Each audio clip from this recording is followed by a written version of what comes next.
Welcome to the program. I'm Jeff Schechtman. There have been almost countless articles of late about the rise of authoritarian regimes.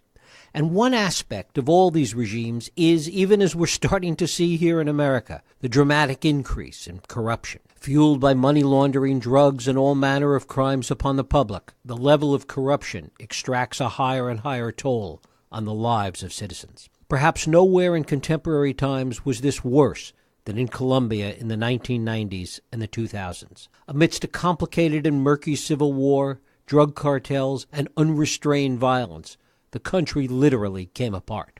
What exactly happened, where it stands today, and what we can learn from it is the subject of a new work by my guest, Maria McFarland Sánchez-Moreno. She is the executive director of the Drug Policy Alliance, and for 13 years held several positions at Human Rights Watch, including as the organization's co-director of its U.S. programs.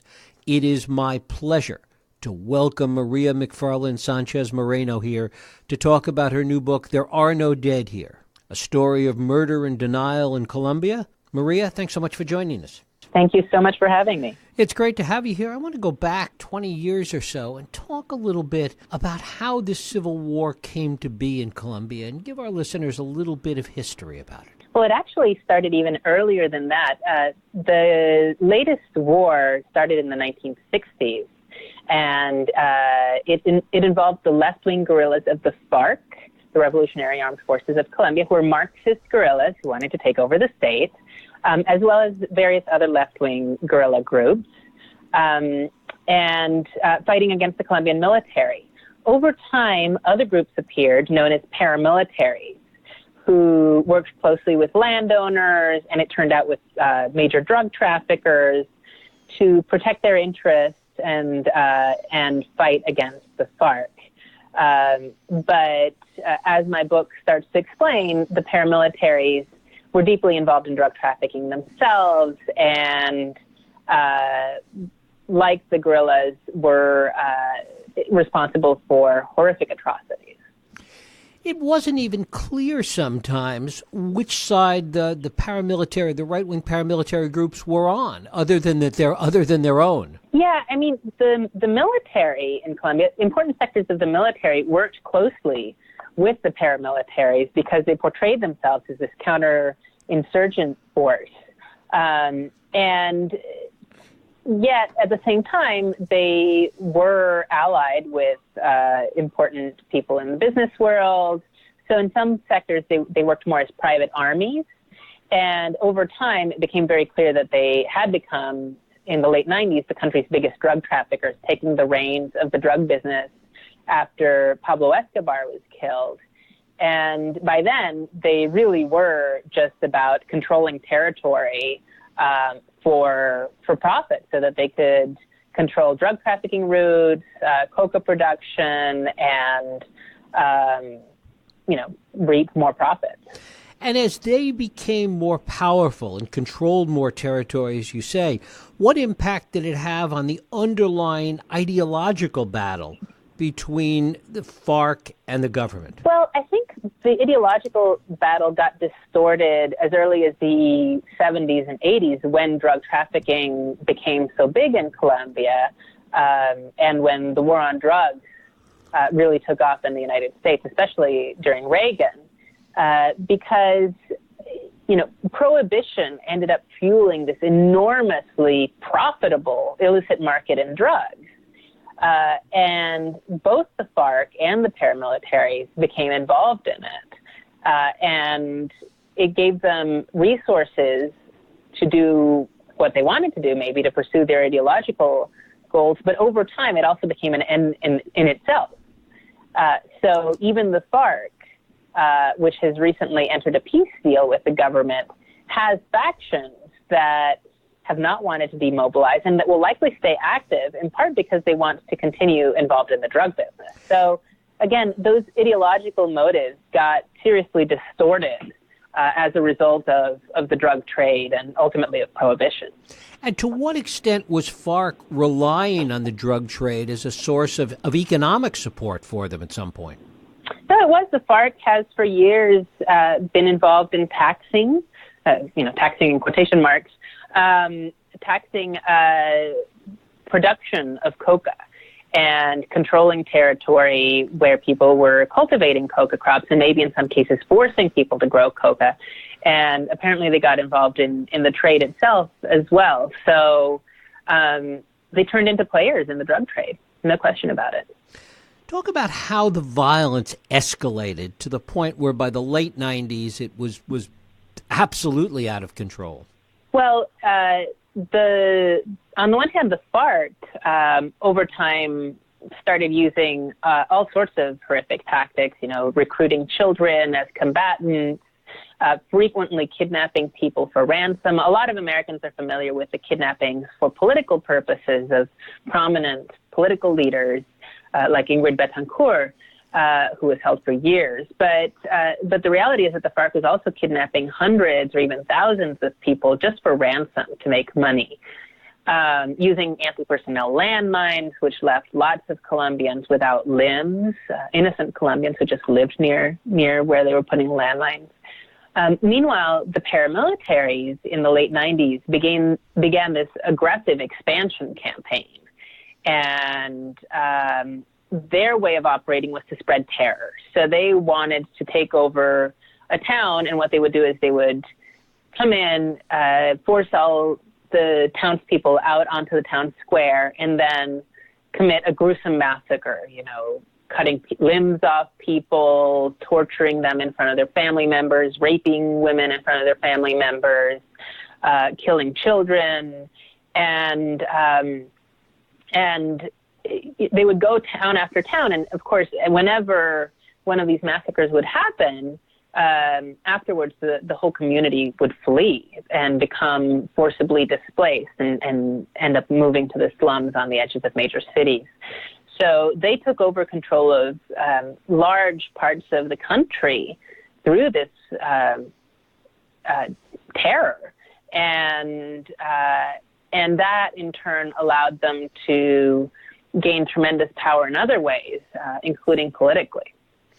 Talk about the links with respect to corruption and the drug trade in particular between the paramilitary groups and the government. Well, as the paramilitaries expanded, they had always worked closely with sectors of the military and other parts of the government that were sympathetic to them or that thought they were useful tools in fighting the guerrillas. But as they became more powerful players locally and regionally, they began to have the capacity to control the way people voted or to commit fraud in elections. And that meant that many aspiring politicians decided to collude with them to commit electoral fraud and get, so to say, elected by working with the paramilitaries. And one of the main stories that I talk about in the book is the story of Ivan Velázquez, who was an assistant justice on the Supreme Court in 2005. The Supreme Court had jurisdiction to investigate the Colombian Congress. And one day, Ivan receives a complaint from a concerned citizen who says, look, the paramilitaries who are supposedly negotiating for peace with the government are saying that they have friends in a third of the Colombian Congress. Please investigate. And Ivan very bravely decided to dig into it and started finding evidence that, in fact, the paramilitaries did have friends in Congress. And he ended up being able to charge and, in most cases, convict about a third of Colombia's Congress for collusion with the paramilitaries. In one case, one of the senators was actually convicted of murder. Talk a little bit about others, and you really detail three in the course of There Are No Dead here, others that stood up to this, that tried to bring worldwide attention to this. Yeah, so one of the first characters in my book is a man called Jesus Maria Valle, who was a human rights activist in Medellin, had been very devoted to the cause. He'd taken over directing a human rights organization in Medellin in the 80s after three of its directors had been murdered in quick succession. So this was a very brave man, very committed, much loved by poor people around the city. And in his home region of Ituango, which was a rural region of Antioquia, the state that Medellin is the capital of. And he, in the late 90s, started receiving reports from community members in Ituango who were telling him, look, paramilitaries are coming to our towns, they're killing people, and the military is there and does nothing, or in some cases seems to be collaborating with them. And Valle started speaking up about this and demanding action from the government. He went to the governor, a man called Álvaro Uribe at the time, asked for him to take steps to stop the paramilitaries and address the links with the military. He went to the army itself, to the 4th Brigade. He went to the police. He went to the media, and he talked very publicly about all these things. And he was repeatedly ignored. And that's one of the themes of the book, just the society's denial of what was happening right in front of their noses.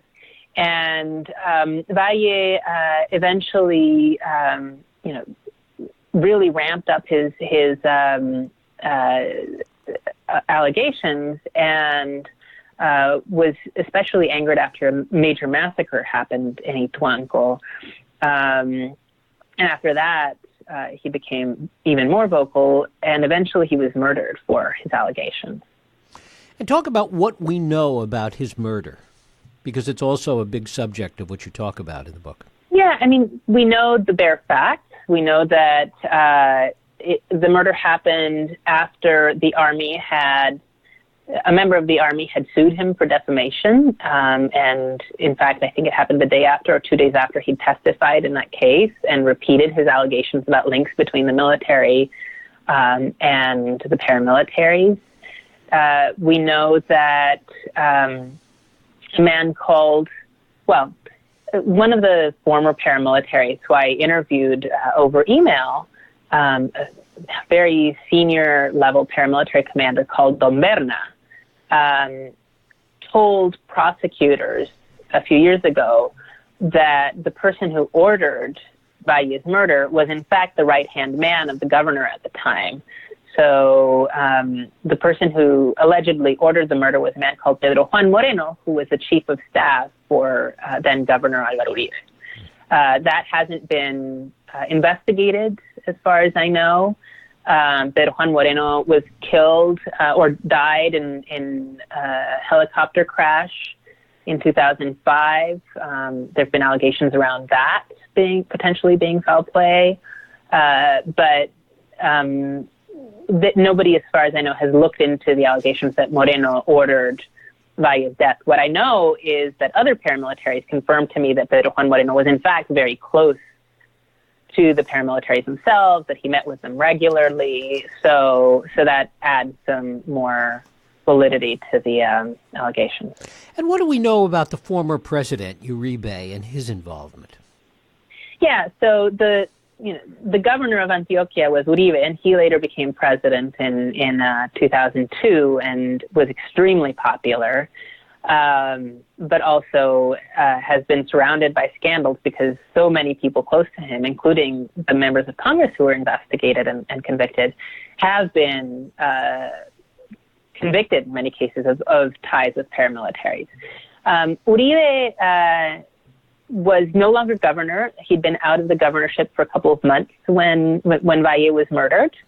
But we know that Valle had complained to him about the links between the military and the paramilitaries. We know that one witness says that Valle directly spoke to Uribe about this, and that Uribe said Valle should be sued for defamation. And we know that Pedro Juan Moreno, the person who allegedly ordered Valle's death, was extremely close to Uribe and was his right-hand man. There have been no specific allegations that I know of against Uribe in connection with Valle's murder. But I think in general, one thing that Uribe needs to clarify is how it's possible that so many people who have been extremely close to him, his chief of staff in Antioquia, and later on the head of his intelligence service, multiple members of Congress, his cousin, his security chief as president, and many others have turned out to have worked very, very closely with the paramilitaries. And this is, coming in an administration where the president prided himself in being incredibly knowledgeable about all the details of his administration and what was going on around him. Mm-hmm. So how is it possible that all of this was happening right under his noses and he didn't put a stop to it?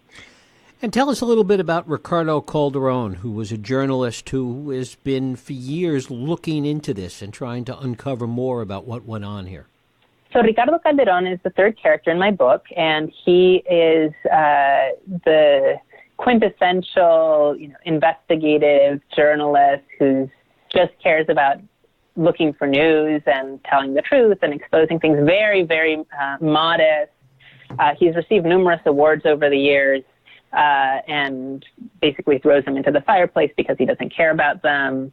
But he always writes these incredible stories in Semana News magazine, which is the country's biggest news magazine, unsigned, and has shed a huge amount of light on the links between paramilitaries and the state. So early on, he got to know, because he was documenting paramilitary massacres in the 90s, the paramilitary started calling him and saying, no, you need to correct this, you need to correct that, that's not how it happened. And of course, he would never correct anything unless it actually needed correction.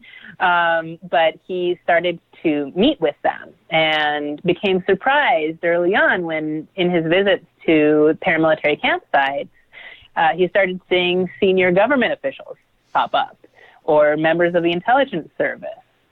And that got him started thinking that the links with the government were much wider than people had expected, that it wasn't just the military, but that other officials were involved. Over time, he exposed a big scandal about the intelligence service and how paramilitaries had infiltrated it. And when President Uribe in 2007 started attacking Iván Velázquez, the assistant justice on the Supreme Court, who was investigating the paramilitary's links to Congress, when Uribe started attacking this justice, Calderon started looking into what was going on there, and he discovered that paramilitaries had been entering the presidential palace, supposedly to offer evidence that could be used to frame Velázquez for various, false, made-up offenses. So basically, there was a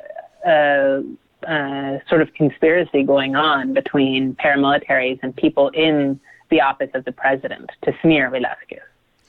How did this all begin how did the violence and the rest of it begin to wind down? Well, it's not that the violence is exactly wound down. We're going through a period of transition.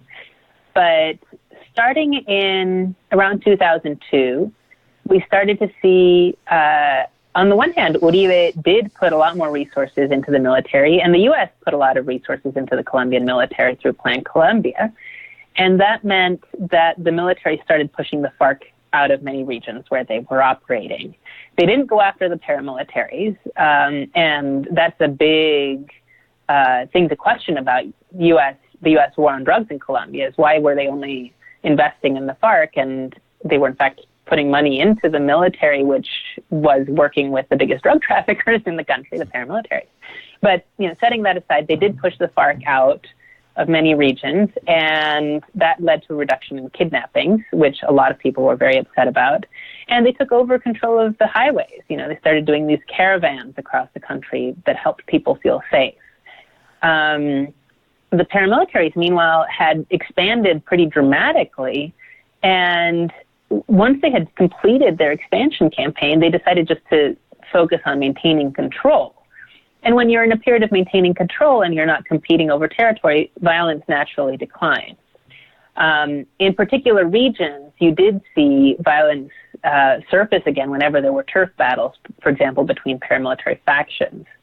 But the peak of the violence has declined as a result of both of those things over time. But we still see a great deal of violence that's not as visible as it once was. It's not the flashy kidnappings of politicians, but you see just in the last year dozens of community leaders, human rights activists being killed apparently because of desire to control territory in the aftermath of the FARC peace process. So as the FARC is leaving areas that it once controlled, many other groups who want to remain involved in the drug business are stepping in to fill their shoes. And when that happens, you have more violence and more pressure. So I think it's a matter of degree, and it's not something that you can say it's ended in any conclusive way. I think it's going to continue. What is your sense of how this is going to continue to play out? Well, I think that, for one, I think it made a huge difference that the three characters in my book spoke out the way they did, and that they did have an impact, and that ultimately the country does know so much more about the impact of the way paramilitaries worked with the government, because many Colombians now can no longer deny that reality in the way that they used to, and they have to grapple with what that means. However, I think that over the long term, the country is going to continue having some serious problems because we still have prohibition, we still have a big illicit market in drugs, and that means there are always going to be armed actors who want to step in and control that market and profit from it. And that means they're going to keep having the resources that the paramilitaries have had to corrupt officials and to secure their own impunity. So I think Colombia is going to continue having major challenges with that, because no matter how much money you pour into law enforcement and the rule of law and the military, that's all going to get eroded because of the brutality and power to corrupt of these groups. So we need to have a larger discussion about drug policy. And talk a little bit about the external impacts on what's gone on in Colombia from international organizations, whether it's Human Rights Watch, the UN, or other NGOs, and what impact, if any, has that had on what's going on in the country? Yeah. I think both international and domestic NGOs have played critical roles in telling the truth about what's been going on in the country for decades, even some of its darkest moments, even when the paramilitaries were rapidly expanding and nobody in authority in Colombia wanted to recognize that. These groups were out there, and that includes the UN High Commissioner for Human Rights, it includes Human Rights Watch and Amnesty International, and it includes, like I said, many, many Colombians who have taken tremendous risks to tell the truth about what happened in their country, even though all the pressures were in the opposite direction for them to just go with the flow. And that has meant that it couldn't all be papered over, and that some degree of accountability has been possible, and that everyone didn't get away with all of their crimes. But again, I think that we do face some bigger picture questions in the country about how do you keep this pattern from repeating itself. And has some of the danger and some of the corruption spilled over into neighboring countries? What I can say is that I think similar patterns emerge in other countries where the drug trade is a major factor. So, for example, in Mexico, again, you have so much money fueling organized crime. And organized crime has this enormous capacity to corrupt authorities or to intimidate. And it makes it very, very hard to control things. Same thing in Afghanistan. People know that the war there keeps grinding on, but people don't talk much about how big of a factor the drug trade is in that country and how it gives huge resources to both the Taliban and warlords and people on the other side. And again, makes it very difficult to pursue the rule of law or democratic accountability or anything like that. So, in terms of neighboring countries, it's more complicated. I've heard stories about groups cropping up over the border in Ecuador. In Peru, which is another coca-growing country, whenever you've seen efforts to really cut down on coca production in Colombia, it tends to just move over to Peru. or to Bolivia because that's how it works. The business goes where it's cheaper and where there's less pressure, but it always keeps working. And, there was a lot of talk about Venezuela and the impact of organized crime groups in Colombia also working in Venezuela. That's not something I've documented, so I don't know that much about it. Maria McFarland Sánchez-Moreno. Her book is There Are No Dead Here, a story of murder and denial in Colombia. Maria, I thank you so much for spending time with us. Thank you so much for having me. Thank you.